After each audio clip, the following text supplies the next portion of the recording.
आप देख रहे हैं एमके न्यूज इंडिया और मैं हूं आपके साथ इमरान खान। अभी हम उपस्थित है अररिया के जोकी हाट में।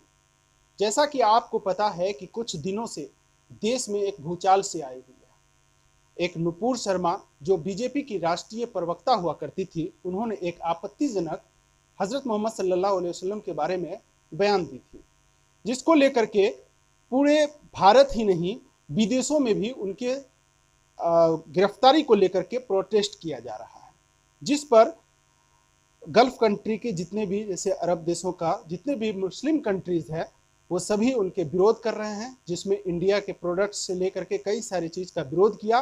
तब जाकर के भारत सरकार, भारत के प्रधानमंत्री श्री नरेंद्र मोदी जी ने उनको निष्कासित कर दिया। इनको लेकर के जगह जगह पर अब गिरफ्तारी की मांग हो रही है।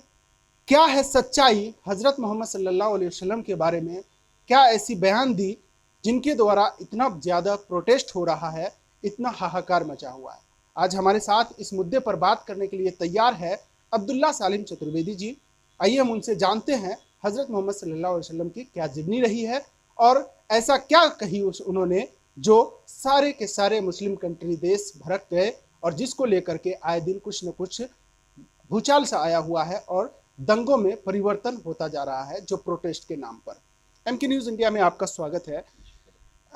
ये हजरत मोहम्मद सल्लल्लाहु अलैहि वसल्लम के बारे में जो टिप्पणी की गई और जिसको लेकर के पूरा अरब देश जितना भी है उनका इंडिया का विरोध करना शुरू कर दिया, जिसको लेकर के बीजेपी सरकार ने नुपुर शर्मा को तत्काल निष्कासित कर दिया गया।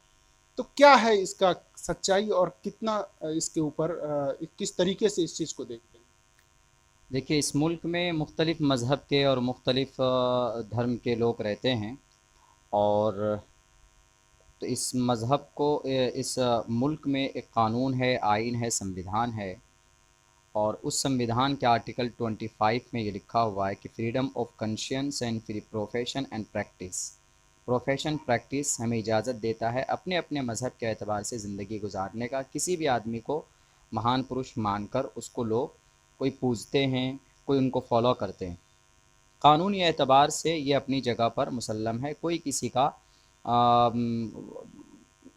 विरोध या अपमान ना करे। हर आदमी आज़ाद है अपने अपने मज़हब के एतबार से ज़िंदगी गुजारने का। तो मुसलमान जो दूसरी बड़ी अक्सरियत है इस मुल्क में, मुसलमानों के आखिरी नबी, और सिर्फ मुसलमान भारत के मुसलमान नहीं बल्कि पूरी दुनिया के तकरीबन 2 अरब 1 करोड़ 1 अरब 92 करोड़ 98 करोड़ तकरीबन 2 अरब मुसलमान जो बिलीव करते हैं, जो मानते हैं, उनको जाहिर सी बात है कि आप अपनी टीवी डिबेट को स्ट्रॉन्ग करने के लिए या वहाँ पर किसी को बेइज्जत करने के लिए आप उनके धार्मिक गुरु का, आप उनके अंतिम महर्षि प्रॉफेट मोहम्मद अलैहिस्सलाम का अपमान करेंगे उन बातों के ज़रिए से जिसका कोई ताल्लुक़ नहीं है और जो कुछ मायने नहीं रखता है। तो ज़ाहिर सी बात है कि इससे दिल में ठेस पहुंचेगी। और यही वजह है कि आज पूरी दुनिया के अंदर में हमारे भारत की बदनामी हो रही है कि पूरी दुनिया के कंट्रीज़ कहाँ से कहाँ चली गई, अभी हम धार्मिक मुद्दे में अटके हुए हैं। इस एतबार से पूरी दुनिया के लोग और ख़ुसूसन जो मुस्लिम तबका है वो प्रोटेस्ट कर रहे हैं। और हमारे इस मुल्क के अंदर प्रोटेस्ट हो रहा है कि भाई नुपुर शर्मा की गिरफ़्तारी, उनको सिर्फ पार्टी से निकालने तक नहीं बल्कि उनको सज़ा मिलनी चाहिए जो भारत के कानून में है, उनकी गिरफ़्तारी अमल में आनी चाहिए। और जो भी सज़ा हो, जो उन्होंने जुर्म किया वो फ़ौरन उनको सज़ा मिलनी चाहिए। इसको लेकर के तो मेरा अगला सवाल होगा। मेरा पहला ये सवाल है कि हज़रत मोहम्मद सल्लल्लाहु अलैहि वसल्लम के बारे में जो बताया गया कि जो बयान दिया गया उसको लेकर करके, उनके शादी को लेकर के, तो क्या है सच्चाई उनकी शादी को लेकर के जो उन्होंने जो उनका जीवनी रहा है उस पर आप बताइए। देखिए, आप अलैहिस्सलाम ने तो टोटल 11 शादी की। उनमें से बैक वक्त इन वन टाइम आप 9 बीवियाँ आपके साथ थी। सबसे पहली शादी की आपने अम्मा खदीजतुल कुबरा से। उनकी उम्र जब आपने शादी की मोहम्मद रसूलुल्लाह ने उनसे, तो शादी का पैगाम भी आपने नहीं दिया था, मोहम्मद रसूलुल्लाह ने, अम्मा खदीजतुल कुबरा ने ही दिया था कि हम मोहम्मद से शादी करना चाहते हैं। तो आपकी उम्र, मोहम्मद रसूलुल्लाह सल्लल्लाहु अलैहि वसल्लम की उम्र उस वक्त में 25 साल की थी। तो आपने पहली शादी की, उस वक्त खदीजतुल कुबरा की उम्र 40 साल थी। आपने शादी की 25 साल की उम्र में, और 25 साल से लेकर आप 53 साल तक उसी खदीजतुल कुबरा के साथ रहे और कोई दूसरी शादी आपने नहीं की। दूसरी शादी आपने की है अम्मा आयशा सिद्दीक़ा रज़ी अल्लाह ताला अन्हा से खदीजतुल कुबरा रज़ी अल्लाह ताला अन्हा के इंतकाल के बाद जब आपने उनसे निकाह किया है तो उस वक्त उनकी उम्र 6 साल थी। मुख्तलिफ़ रिवायतें हैं, लेकिन जो ज़्यादा स्ट्रॉन्ग और जो हमारे उलमा का, फ़ुक़हा का, मुहद्दिसीन की जो बातें हैं, जो ट्रूथ है वो यही है कि आपने 6 साल की उम्र में निकाह किया और 9 साल की उम्र में उनकी विदायगी हुई। अब बहुत से लोग यहाँ पर एतराज़ करते हैं कि छोटी सी बच्ची का निकाह कर दिया मोहम्मद के साथ में, और मोहम्मद तो बच्ची के साथ निकाह किया आपने और 9 साल की बच्ची को अपने घर पे लेके आए। हम लोग अपने कंट्री के एतबार से समझ रहे हैं, चूँकि हमारे यहाँ भारत के अंदर में या एशिया या बर्रे सग़ीर के अंदर में ऐसा होता है कि 9 साल की उम्र में बच्ची बालिग नहीं होती, 12 साल में शरई एतबार से, इस्लामी के एतबार से बालिग होती है, वरना कानूनी एतबार से अब तो पहले 18 था, अब शायद 21 कर दिया गया है कि 21 साल में बच्चियां बालिग होती। हम लोग अपने एतबार से देख रहे हैं। देखिए हमारे यहाँ बच्चियां यकीनन बालिग होती हैं 15 के बाद, 18 के बाद या 21 के बाद, लेकिन अरब कंट्री के अंदर में वहाँ हमेशा फ़िज़ा जो वेदर है वहाँ गर्म है, हाँ, तो उस वजह से वहाँ पे बच्चियाँ 9 से 10 साल के बीच में बालिग हो जाती हैं, उनका मासिक धर्म चालू हो जाता है, उनका पीरियड चालू हो जाता है। तो उस ज़माने में, अब से तकरीबन 1450 साल पहले की ये बात है, तो उस ज़माने में अल्लाह के नबी के ज़माने में बच्चियाँ 9 से 10 साल के बीच में बालिग हो जाती थी। जब वो बालिग हो गई तब ख़ुद अम्मा आयशा की अम्मी ने कहा, यानी आप अलैहिस्सलाम के सास ने कहा, मदर इन लॉ ने कहा कि आयशा तैयार हो गई है, बालिग हो गई हैं, अब इनको लेके जा सकते हैं। तब आप अलैहिस्सलाम उनको लेकर के आए। तो इस पर कोई ऑब्जेक्शन ही नहीं, इस पर कोई एतराज़ ही नहीं है।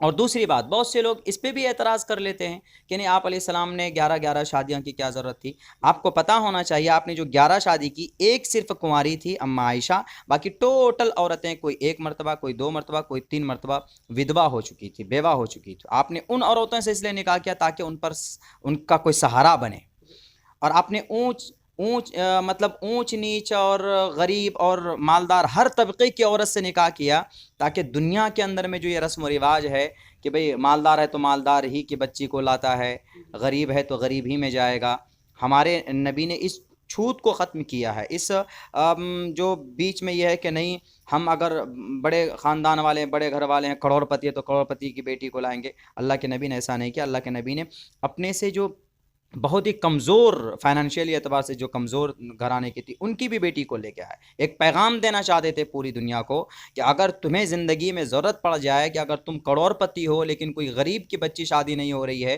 तो तुम उससे शादी कर सकते हो, या अगर तुम्हारे समाज में अगर कोई मुतल्लका औरत है तो उसको सहारा देने के लिए तुम शादी कर सकते हो। इसलिए अल्लाह के नबी अलैहिस्सलातु वस्सलाम ने 11 शादियाँ की और 9 बीवी बयावत करी, और अपने सब का हक़ हुकूक भी अदा किया, किसी के साथ आपने कोई जुल्म ज़्यादती नहीं की। ये अभी जो चल रहा है, प्रोटेस्ट चल रहा है पूरे देश में, जो अभी कानपुर में, लखनऊ में जो घटना घटी इस तरह का, फिर रांची में होता है, तो क्या ये सही है? अगर प्रोटेस्ट करना है, उसे बीजेपी ने सजा दे दिया, उसे निष्कासित कर दिया गया है, और अगर प्रोटेस्ट के मामले पर आते हैं तो यहाँ पे दंगा हो जाता है। जुमे की नमाज के बाद इस तरह से भयावह तस्वीर देखने को मिल रहा है, तो ये कहाँ तक सत्य है और ये क्या जायज़ है? देखिए, प्रोटेस्ट करना तो हमारे भारत के अंदर जो संविधान है, हमारा आईन भारत है, तो उसमें इजाज़त है हर नागरिक को प्रोटेस्ट करने का, अपनी आवाज़ बुलंद करने का, एंड पीसएबली विदाउट आर्म्स। कहीं पर भी हम असेंबल पीसएबली विदाउट आर्म्स, हम कहीं पर भी पुरअमन एतबार से अपनी आवाज़ को बुलंद करने के लिए प्रोटेस्ट कर सकते हैं, एहतिजाज कर सकते हैं, कोई हरज नहीं। अलबत्ता लेकिन उस प्रोटेस्ट को फसाद में बदलना, दंगा में बदल देना, तो ये काबिल जुर्म है। ये जो लोग कर रहे हैं उनके ऊपर कार्रवाई होनी चाहिए। चाहे अगर हमारे नुपुर शर्मा के अगेंस्ट में जो प्रोटेस्ट है, जो कार्रवाई का मुतालबा है, ये जायज़ है, लेकिन अगर वहाँ पर कोई जुर्म करता है, कहीं से पत्थरबाजी होती है, कहीं से गोली चलती है, जो भी कर रहा है, अगर उन प्रोटेस्ट में से जो एहतजाज, जो मुजाहिरीन लोग अगर वो कर रहे हैं तो वो मुजरिम है, उनको पकड़िए, आप उनको जेल में डालिए। लेकिन प्रोटेस्ट करना, बज़ात ख़ुद प्रोटेस्ट करना, ये कहीं से भी गैर कानूनी नहीं है। प्रोटेस्ट हम कर सकते हैं, हमको करने का अधिकार है, हमको अपनी आवाज़ बुलंद करने का अधिकार है।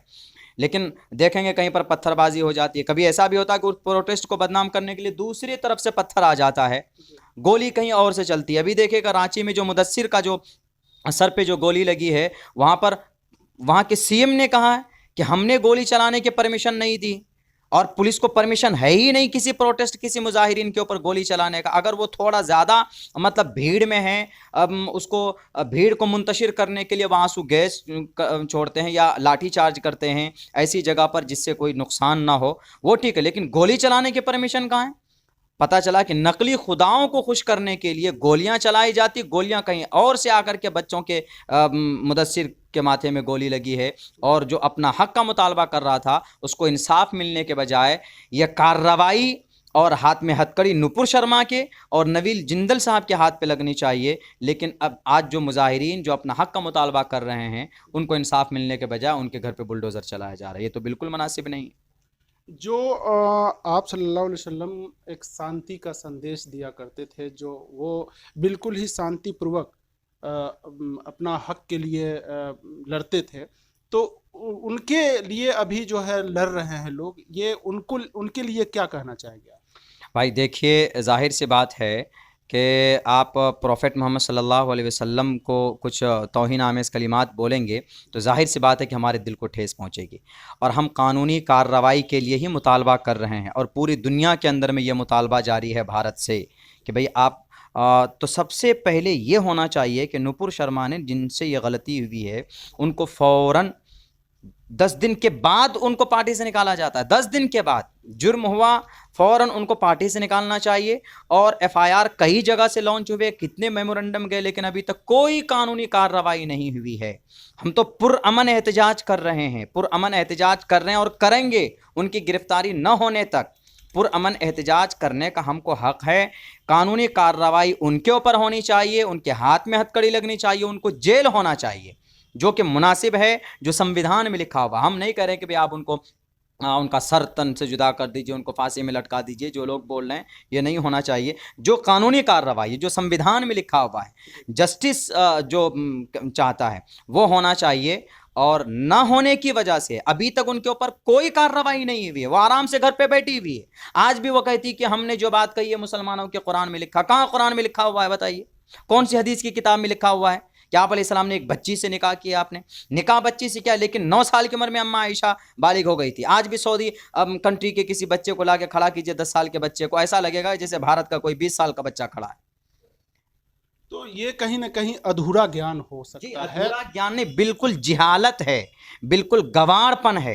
उन्होंने सिर्फ अपने खुदाओं को खुश करने के लिए लाई नहीं पढ़ी है, किताबें नहीं पढ़ी है उन्होंने। उनको अपनी ग्रंथों का भी ज्ञान होना चाहिए, उनको अपने शास्त्रों का भी ज्ञान होना चाहिए, जिसमें मोहम्मद रसूलुल्लाह को इज्जत और सम्मान से निकाला है कि नराशंस महाप्रिय मसीह कहा गया कि भाई वो ऐसे महान इंसान होंगे कि पूरी दुनिया में उनका चर्चा होगा, बुलंद होगा, पूरी दुनिया के लोग सम्मान से नाम लेंगे, उनका नाम लेंगे। हम सम्मान से आपके परमात्माओं का और आपके मर्यादा पुरुषोत्तम का, मैं खुद गीता और वेदात वगैरह का बहुत बड़ा, देखिए अभी भी पीछे यहाँ पर देखिए हमारे ऋग्वेद वगैरह ये सब कुछ यहीं पीछे आपके पीछे रखी हुई है, बहुत सारी गीता है, ऋग्वेद है, यजुर्वेद है। मैं जब भी नाम लेता हूँ श्री कृष्ण जी का सम्मान के साथ लेता हूँ, गीता जी का नाम लेता हूँ सम्मान के साथ लेता हूँ, हनुमान जी का नाम लेता हूँ सम्मान के साथ लेता हूँ। क्यों?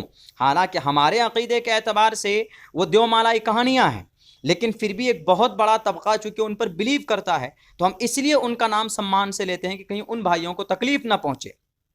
और हमारी शरीयत भी यही कहता है कि भाई आपकी ज़ात से किसी को तकलीफ नहीं पहुंचनी चाहिए। हम उनका नाम सम्मान से लेकर के उनको समझा सकते हैं कि भाई श्री रामचंद्र जी मर्यादा पुरुषोत्तम एक महान इंसान थे, वो ईश्वर नहीं थे। जो बात होती है, अब हम ये आके बोलने लगे कि श्री कृष्ण जी तो ये थे, अय्याशी करते थे, इतनी सारी बीवियां थी, ऐसा था वैसा था, क्या ज़रूरत है उसको बोलने की, इस तरह बोलने की? हम नहीं बोलते हैं तो आपको किसने अधिकार दिया है?